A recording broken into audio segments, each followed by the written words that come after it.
Hi, everybody. Good morning.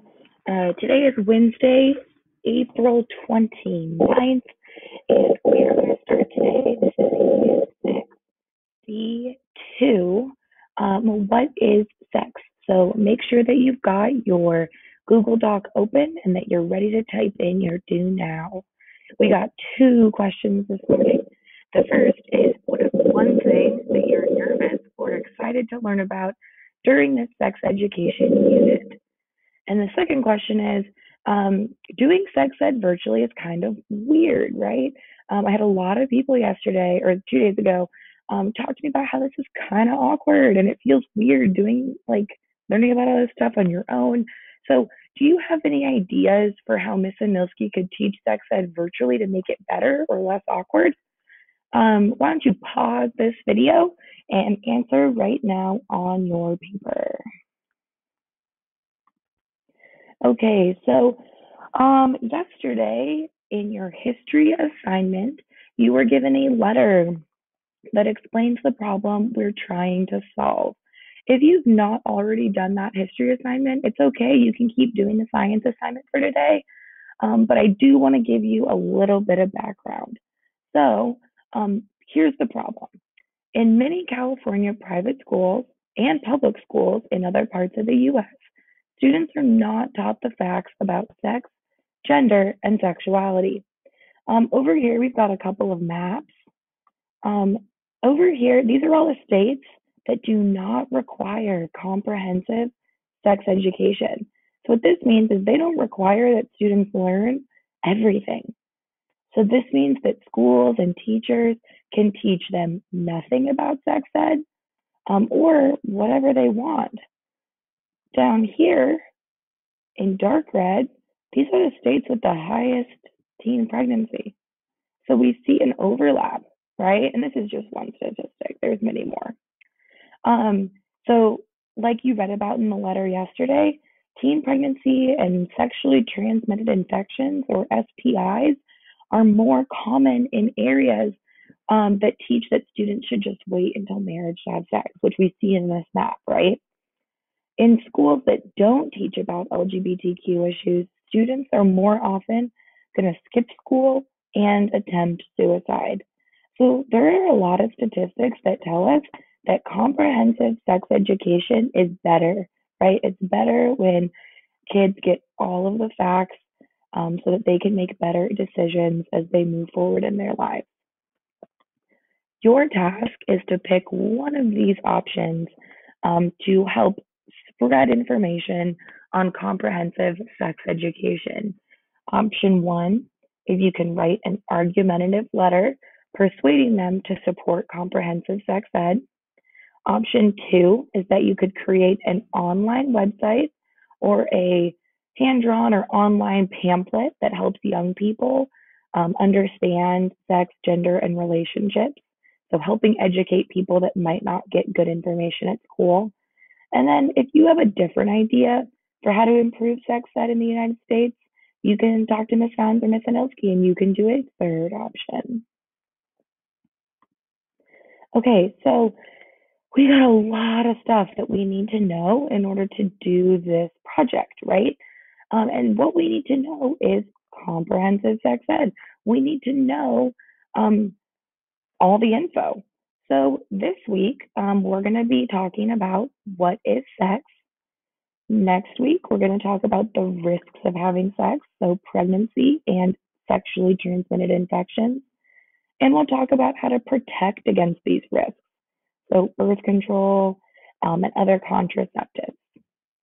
In the third week of this unit, we're going to talk about healthy relationships and consent. And then finally, in week 4, we're going to talk about gender and sexuality. So on Monday, we got a little bit of review. In 6th and 7th grade, you all learned about the changes that your body goes through during puberty. From around age 8 to 18, bodies begin changing. Hormones are released and they put all of our bodies on a path towards reproductive readiness. So the reason that bodies go through puberty is so that adults are ready to reproduce, have sex, and have babies of their own. Um, all animals around the world are like this, right? All animals need to reach a point in their lives where they're ready to make more babies to keep the species alive. So humans are no different.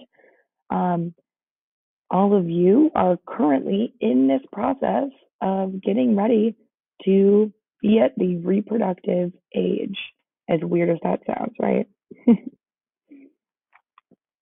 Okay, so like I said, today we're going to be talking about what is sex and what are some of the common myths and facts about sex. So before we get started, again, make sure that you have your attached Google document open because the first thing we're going to do is we're going to take some notes on what sex is. And then you're going to watch some videos and do an assignment that determines what are some of the facts and what's some of the fake news around sex.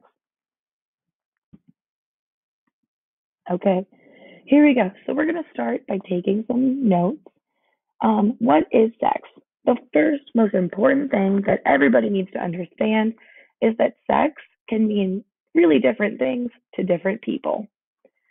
Penetrative sex, so I'm over here, is inserting a body part into a body opening, such as the vagina, anus, urethra, or mouth, as a part of sexual activity. So you're going to fill the blanks in on your paper. Oral sex is stimulating the genitals with the mouth. Digital sex is stimulating the genitals with the fingers. And anal sex is stimulating the anus with fingers, mouth, or genitals. Non-penetrative sex can be things like kissing, masturbation, massage, or dry humping. So there's a lot of different things that can mean having sex. Um, make sure right now that you've filled in the blanks on your paper. If you need to pause the video, go ahead and do that now. Okay, so you might be wondering, why do people even have sex? There are a couple of reasons. There are many reasons. The first is that when people have sex, dopamine and oxytocin are released and cause a feeling of safety, happiness, and closeness. And we know then from our work learning about the brain that dopamine, that's a chemical that makes people feel good. During sex, both males and females can have an orgasm.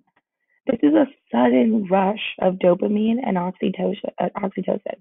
So again, orgasm, that means that sex feels really good. And then third, during sexual intercourse, a male can have an orgasm and ejaculate.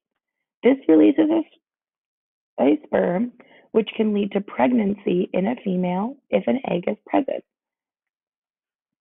So, to summarize, sex can be done for a lot of reasons.